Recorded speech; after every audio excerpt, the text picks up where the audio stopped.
Hola, bienvenidos a este espacio de Dinero en Semana TV. Soy Carlos Enrique Rodríguez, subdirector de Semana. En los últimos días se conoció la cifra de la inflación del mes de junio, que llegó en su variación anual a 12,13% y en la mensual a 0,30%. Esto lo que hizo fue ratificar la tendencia que trae la inflación en los últimos meses, una tendencia a la baja, después de haber llegado a su pico en el mes de marzo. Para hacer una radiografía de la inflación y los precios, los ajustes que se han dado y las expectativas que se tienen, nos acompaña el doctor Sergio Larte, economista principal de Scotiabank Colpatria. Bienvenido, mil gracias por acompañarnos. No, muchas gracias a ustedes, un saludo muy especial a todos los televidentes y esperamos poder explicar un poco qué está pasando con los precios en la economía. ¿Lo sorprendió el dato de inflación de junio? Se lo pregunto porque estuvo un poquito por debajo de lo esperado por el mercado. Lo primero es que los bienes que tienen que ver con la comparación de unos precios muy altos el año pasado, como los alimentos, como los bienes transables, los bienes que tienen que ver con la tasa de cambio, esos nos sorprendieron a la baja. Sin embargo, todavía tenemos estos problemas de los que ya hemos aprendido muchísimo, que se llama la indexación de precios. Los arriendos que se ajustan con la inflación de diciembre del año pasado, más de 13%, siguen trayendo problemas y pues definitivamente los precios de los combustibles, la gasolina, que tiene una inflación ya de más de 30%, está haciendo que baje la inflación, pero baje de manera gradual. Miremos parte por parte. En el caso de los alimentos, o mejor, ¿qué fue lo que realmente jalonó la inflación hacia abajo? ¿Los alimentos únicamente? Los alimentos, definitivamente, tenemos ya 3 meses, si no estoy mal, con alimentos que mensualmente en promedio son negativos, es decir, los precios están cayendo. Todavía de unos precios muy altos, la inflación de alimentos alcanzó a tener 27% por allá en marzo de este año y ahora ya está en 14%, sigue muy alta, pero ha bajado muchísimo. Los alimentos, sobre todo los alimentos perecederos, por varias razones, por mejor clima, por la base estadística que le cuento y adicionalmente porque los insumos, los fertilizantes, las semillas, todo que normalmente son importadas también están cayendo. Entonces eso está haciendo que los precios de los alimentos puedan bajar más rápido de lo que nosotros pensábamos y esperamos que eso se mantenga con algunos riesgos que seguramente hablaremos después, como el fenómeno del Niño.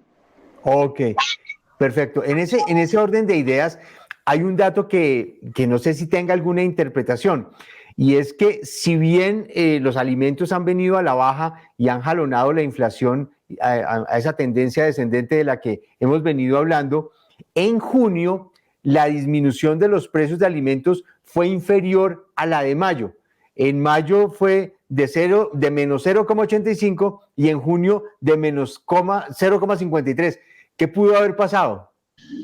No, esto es simplemente porque estas caídas de precios son caídas acumuladas. Entonces, pues uno en principio baja muchísimo los precios, después ve que la demanda no está tan bien, que los precios de los insumos siguen cayendo un poco, pero ya bajé el mes pasado. Entonces este mes baja un poco menos y el siguiente mes baja un poco menos. Tenemos que pensar también del lado de los productores. A los productores de todas maneras los fertilizantes siguen caros, han bajado pero siguen caros. Entonces cada vez esas bajadas deben ser menores porque si usted lo pone en perspectiva son caídas acumuladas, no son caídas que todos los meses como reseteamos otra vez, no son caídas acumuladas. Entonces pues a los productores lo que se les ve es una caída tranquilamente de más de 1,5% de los precios de los alimentos en promedio desde marzo de este año. Nosotros hablamos de arriendos, de alimentos, de servicios públicos. Hay un tema que no se toca en la inflación, pero seguramente pesa mucho. ¿Qué tanto ha pesado la caída del precio del dólar en los últimos meses, que se ha venido estabilizando en los 4.100, 4.100 y pico de pesos? Eso a nivel de inflación, ¿qué tanto nos está pegando? Un montón. La apreciación, cuando hablamos de arriendos, de alimentos, hay ítems, específicamente en el IPC hay una cosa que se llama alimentos, pero no hay nada que diga tasa de cambio. lo que lo hace más fuerte, porque la tasa de cambio irriga a muchos bienes de la canasta familiar. Entonces, a los televisores que sí están en la canasta familiar, ahora importarlos es más barato, los celulares importarlos es más barato, pero adicionalmente hay unos insumos muy importantes, la soya, por ejemplo. Nosotros importamos una cantidad de soya y resulta que la soya sirve para alimentar a buena parte de los animales, sirve para hacer algunas mezclas para agricultura, y eso hace que los precios de producción también caigan. Acordémonos que el IPP, el índice de precios al productor, ese sí ya tiene variaciones anuales negativas. Entonces, eso es porque la tasa de cambio ha bajado desde diciembre del año pasado tranquilamente 14-15%. Eso ha alivianado un poco, no solo esos bienes finales, los carros, los bienes durables, sino también los insumos, sobre todo de la agricultura. ¿Hay, doctor Sergio, alguna manera de dimensionar esa reducción del 14% en el precio del dólar, la revaluación del peso, en lo que le puede estar pegando a la inflación? Hay una medida que se llama precios de bienes transables. Esa medida, que es una, digamos, agregación de los bienes que directamente se ven afectados por la apreciación o apreciación del tipo de cambio. Esos bienes transables han caído tranquilamente 3 puntos porcentuales, son una partecita. Y hay otra que se llama el famoso traspaso, el famoso pass-through. Eso lo que nos dice es que digamos, 10 puntos porcentuales de apreciación o depreciación, aproximadamente medio punto porcentual le pega directamente a la inflación. Entonces tenemos que esperar.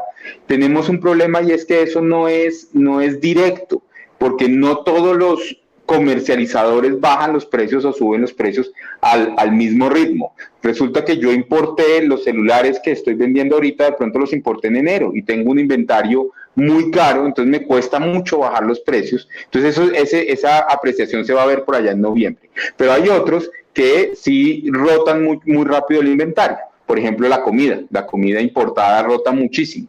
Entonces es muy heterogéneo, pero en general esa apreciación del 14% puede hacer que la inflación caiga entre 1 y 2 puntos porcentuales. Ya vimos los gozosos, pasemos a los dolorosos. Y se lo voy a preguntar por este lado. Estamos hablando, y usted lo ha mencionado, el tema de arrendamientos, de tarifas de servicios públicos, de la gasolina. Y cuando uno mira, la inflación sin alimentos sigue creciendo. ¿Qué está pasando ahí? Entonces, la inflación sin alimentos, a toda la canasta familiar le quito lo que tiene que ver con alimentos. Eso es como el 18% de la canasta. Eso se lo quito. Apenas se lo quito, lo que veo es que tengo una inflación de la gasolina, que en este momento, con los aumentos de todos los meses, ya la inflación de la gasolina es un poco más arriba del 30%. Tenemos esa inflación que tiene inercia, porque hay muchos bienes y servicios de la canasta que se indexan, se ajustan o con el salario mínimo o con la inflación del año pasado. Eso hace que esa caída sea muchísimo más gradual, y por eso esa inflación sin alimentos, lo que llamamos la inflación básica, que es un elemento muy importante para el Banco de la República, sea muy terca para subir cuando subió, pero ahora sea muy terca para bajar, como lo estamos viendo, y se está quedando por encima del 10, entre el 10 y el 11% hace tranquilamente 3 o 4 meses. Voy a insistir en los dolorosos, pero con algo de gozosos. Y es que cuando uno mira el tema de arrendamientos y servicios públicos, sin duda están jalonando a la inflación, como veníamos hablando ahora, pero para el mes de junio hubo una reducción, pequeña pero reducción, en el tema anual, porque pasó de 8,13% que se registró en mayo a 8,06% en junio. ¿Qué puede estar explicando esto? La gente, por ejemplo, en el tema de arrendamientos, está negociando más con los dueños de los inmuebles, en tarifas de servicios públicos. ¿Ese famoso pacto tarifario se está viendo reflejado en algo? Mire, yo creo que es una combinación de muchas cosas, pero lo más importante es que la demanda por bienes y servicios de la población, del consumidor promedio, se está viendo afectada por la pasada inflación que fue muy alta y por unas tasas de interés que son muy altas. Entonces, lo que hace es que me alcance cada vez menos para comprar esos bienes y servicios que están en esa inflación. Y adicionalmente, entonces yo lo que hago es, oiga, usted me va a subir el arriendo 13.12%, porque esa fue la inflación de diciembre. ¿Sabe que yo le entrego el apartamento que aquí al lado me están arrendando uno, pero no me están subiendo el 13, sino me están subiendo el 10 o me están subiendo el 8? Y eso hace que se negocien los precios de los arriendos. Pero adicionalmente también lo que tenemos es que los precios de los regulados, el agua, la luz y el gas, se vean también beneficiados, sobre todo el gas, por esa apreciación del tipo de cambio. Las tarifas del gas están muy indexadas, están muy atadas a lo que pase con la tasa de cambio, y la electricidad tiene un poco lo que usted dice, esos acuerdos tarifarios, pero adicionalmente también han subido muchísimo. Entonces, esto pasa como cuando ahorita hablábamos de los aumentos o caídas de los precios acumulados de los alimentos. También esas subidas acumuladas de la energía, pues cada vez son más marginales, son menores. Eso está ayudando en el margen definitivamente. Otro segmento que ha tenido una inflación alta, pero disminuyó por segundo mes consecutivo en la variación anual, fue el de restaurantes y hoteles, que pasaron de 18% a 17,43%. Aquí la pregunta es, ¿son los precios los que bajaron o es realmente el consumo de la gente que se está disminuyendo? Mire, yo creo que son las dos cosas, son tres cosas. Primero es la famosa base estadística. Entonces ya estamos comparando con precios muy altos del año pasado, pues cada vez es más difícil subir de a 17, 18%, y eso ayuda. Lo segundo es que después de la pandemia algo nos cambió en el cerebro y nos dedicamos a consumir y a consumir y a consumir, y sobre todo consumir servicios. Entonces nos fuimos a hacer esos viajes que siempre hemos querido hacer, no sé, Bogotá, Cartagena en carro y ese tipo de cosas, que eso impulsó mucho ese rubro de hoteles y restaurantes.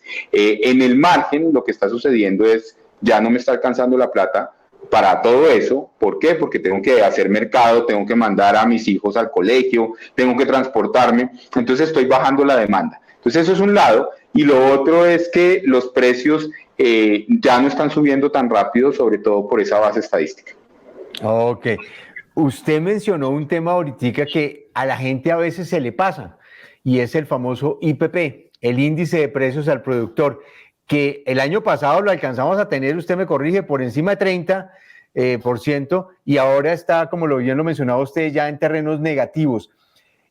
¿Qué tanto le pesa a la inflación eso? Y se lo pregunto por dos cosas. Uno, por los costos que generan para los productores sus materias primas, pero por otro, porque también el IPP se volvió, como usted lo ha mencionado, un indexador.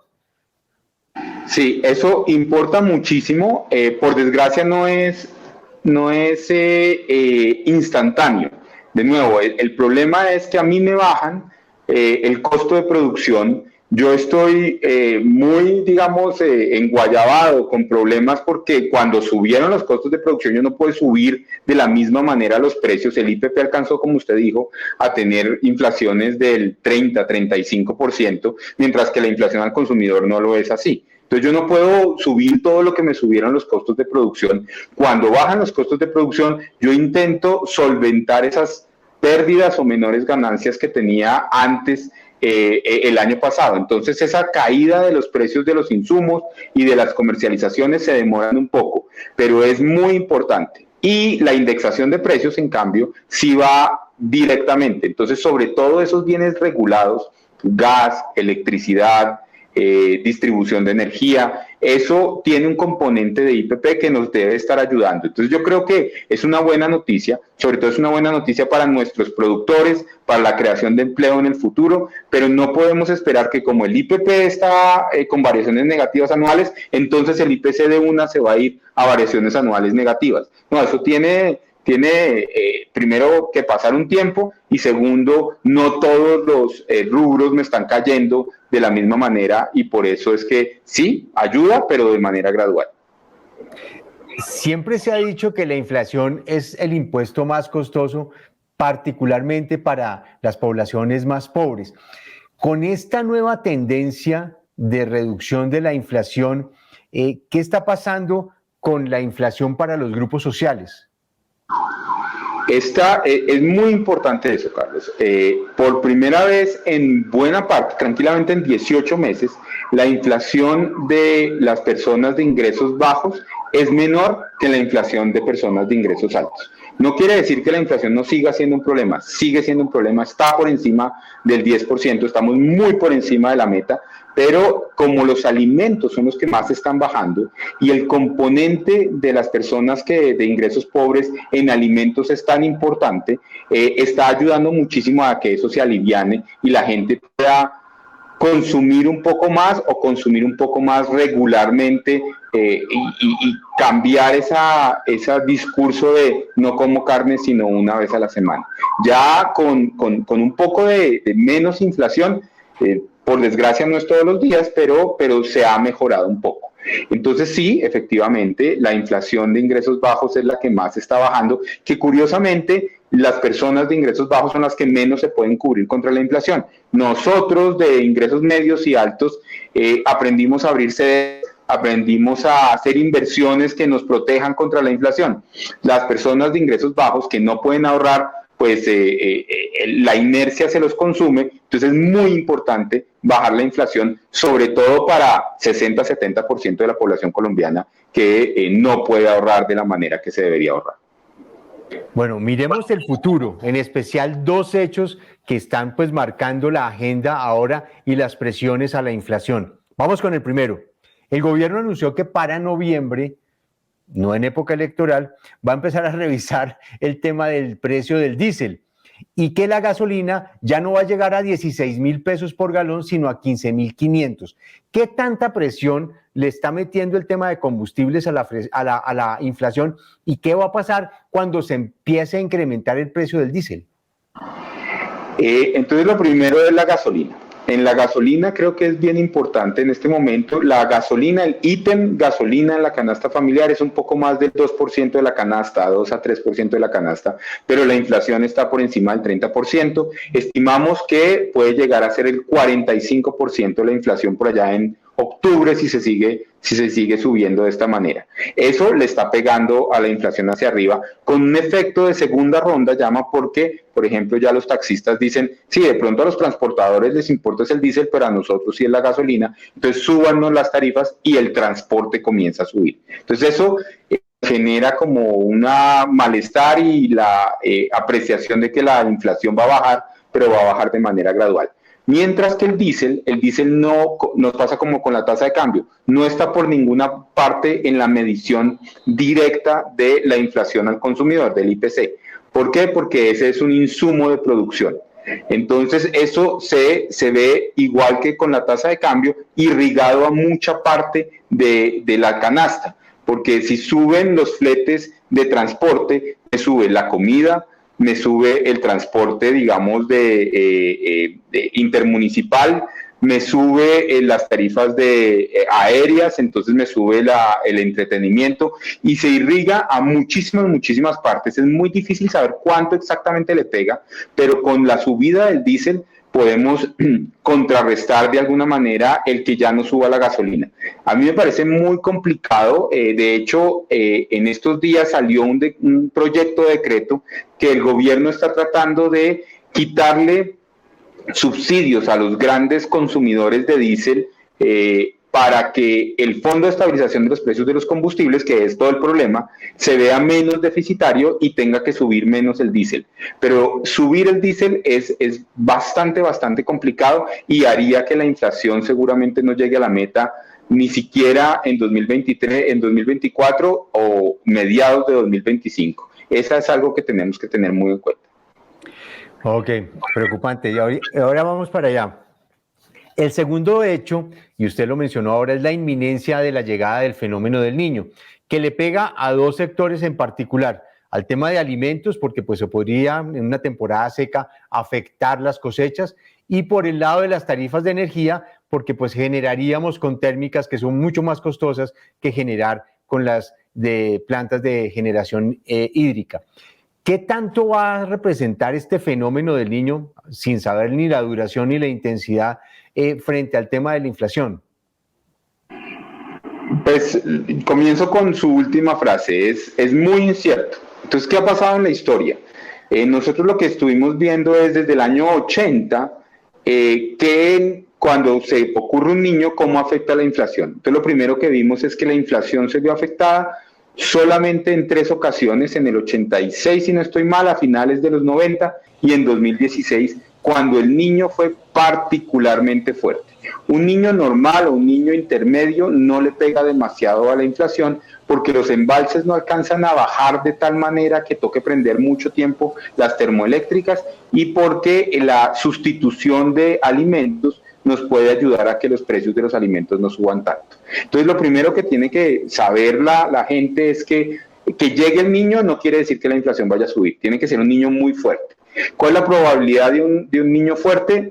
Esa es más difícil todavía. Nos dicen que se puede saber hasta agosto o septiembre qué tan fuerte puede ser el niño, pero en la última vez, que fue en 2016, eso le pegó a la inflación tranquilamente en 1,5 puntos porcentuales, entre aumento de tarifas de energía e inflación de alimentos. Entonces, si lo que estamos lo que piensa el Banco de la República es que la meta de inflación se va a alcanzar en el 2024, pues con un niño fuerte seguramente no, porque eso puede ser 1 punto porcentual más o algo de ese estilo. No vamos a poder bajar al 4, nos vamos a quedar en el 5 o 6%. Ok. ¿Cuándo se va a ver reflejado el tema del fenómeno del Niño? Porque la consideración es que va a llegar en el último trimestre de este año, pero pues eso no va a ser inmediato. Seguramente lo vamos a ver reflejado es en el próximo año, a principios del próximo año. ¿Usted cómo lo ve? Sí, lo que se dice es que el niño todavía ya se cantó, ya buena parte de las empresas, de las instituciones internacionales dicen ya está llegando, pero la temperatura de los océanos sigue relativamente sigue la temperatura del océano sigue más o menos constante. Entonces lo que está produciendo es que todavía los embalses, por ejemplo, estén a 72%, estamos tranquilos. Solamente hasta el último trimestre del año vamos a comenzar a ver eso, y las tarifas se van a ver afectadas muy seguramente a principios del año, y las cosechas en Colombia que son del primer semestre son las que se van a ver afectadas. Entonces, nosotros sí pensamos que este año, yo creo que el niño no va a ser lo más grave, pero definitivamente el primer semestre del próximo año, dependiendo de qué tan fuerte sea, va a ser 1 mes, 3 meses o un semestre donde vamos a ver una inflación atípica precisamente por las sequías. ¿Cómo son sus proyecciones? ¿Este año cerramos en un dígito?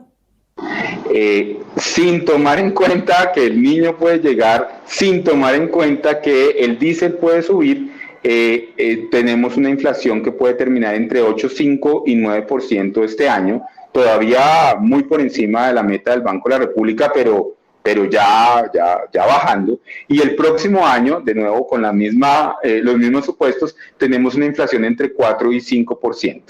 Eso es una muy buena noticia, sobre todo para los ingresos, las personas de ingresos bajos. ¿Ha calculado el otro escenario con fenómeno del niño y con diésel? No para este año, pero sí para el próximo año. Para el próximo año, si terminamos efectivamente este año alrededor del 8,5%, en vez de terminar en 4 o 5% el próximo año con un fenómeno del Niño y con el diésel tan alto, podríamos terminar tranquilamente alrededor del 7,5%. Ok, ok. Con el resultado de la inflación en junio y la reunión que tuvo la Junta Directiva del Banco de la República en su más reciente encuentro, en donde dejaron inalteradas las tasas de interés, ¿qué va a pasar con las decisiones hacia el futuro de política monetaria? Mire, yo creo que fue muy importante lo que nos contaron en la conferencia de prensa, en la última reunión del Banco de la República. Tanto el gerente Leonardo Villar como el ministro Bonilla, lo que dicen es, yo quisiera no seguir subiendo las tasas de interés, ya veo un pico de la inflación, pero tengo que ver definitivamente que la inflación esta de la que hablábamos sin alimentos, la inflación básica, comience a bajar de precios para poder bajar las tasas de interés. Entonces lo que nosotros vemos es que con una inflación que se está desacelerando de manera bien gradual, con una posibilidad del Niño, con la posibilidad de subir el diésel, lo que se está pensando es estabilidad de tasas de interés al 13,25% hasta por ahí el cuarto trimestre de este año, donde ya tengamos certeza de qué puede estar pasando con esa inflación básica, con esa inflación sin alimentos, y ahí podemos pensar en comenzar gradualmente a bajar la tasa de interés. Pensamos que este año de 13,25 que está en este momento va a terminar en 12,25, pero se va a bajar por allá hasta finales de año. El próximo año, si la inflación sigue bajando, muy seguramente vamos a ver ya tasas de interés de un solo dígito para el segundo trimestre del próximo año. Ya para terminar, doctor Sergio, usted ya dio luces sobre lo que le voy a preguntar, pero solo es para puntualizar la respuesta. El gerente del banco, en una reciente entrevista que tuvo con Semana, fue optimista de poder llegar al rango meta a finales del 2024. ¿Usted comparte ese optimismo del doctor Villar? Yo creo que nos están hablando, estamos aprendiendo que hablar del futuro cada vez es más difícil porque tenemos muchos choques. Entonces el entorno internacional, China, la guerra de Rusia y Ucrania, si llega el Niño, si no llega el Niño, si pasan las reformas, si no pasan las reformas. Entonces tener un escenario base es muy importante. Creo que ese escenario base es tan optimista como el mensaje del gerente del doctor Leonardo Villar, y creo yo que hay que jugar con eso porque generar esas expectativas, cuando uno tiene expectativas que las cosas van a salir bien, normalmente ayuda a que salgan bien, pero toca tener expectativas racionales, toca tener expectativas de que tenemos choques que pueden hacer que las cosas se desvíen en el corto plazo y estar listos para eso. Yo creo que vamos a tener una cantidad de incertidumbres todavía, pero en el escenario base yo estaría del lado del optimismo, pensando que ya estos choques, que muchos son post pandemia también, muchos vienen rezagados, digamos, efectos secundarios de la pandemia, ya se están diluyendo y vamos a poder ver una recuperación de la economía colombiana relativamente buena el próximo año y una inflación que se esté acercando bastante a la meta.